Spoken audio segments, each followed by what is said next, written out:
isang kasirola naglagay ako ng 1 cup evaporated milk at 18 cheese na half cup. At saka haluin lang siya mabuti bago buksan yung apoy. Dahan-dahan lang sa pagbukas ng apoy. Yan, hanggang lulusaw. At saka huwag yung sobrang kulong-kulo. Basta nalusaw lang ang cheese, okay na yan. At saka palamigin lang siya. Sit aside muna ito. 6 egg yolks, 1 teaspoon calamansi juice, 1/4 cup white sugar. I-mix lang siyang mabuti at naglagay ako ng 1 teaspoon salt para balansi ang sweetness.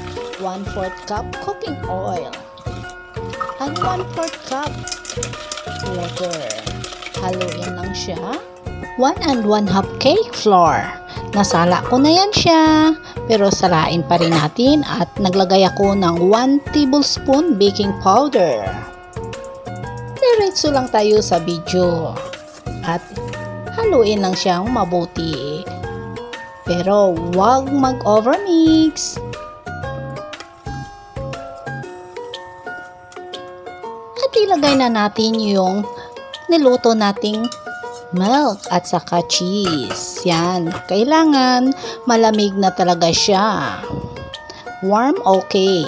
At dito na tayo sa merang natin. 6 egg whites at naglagay ako ng 1 teaspoon cream of tartar at 1/2 cup white sugar.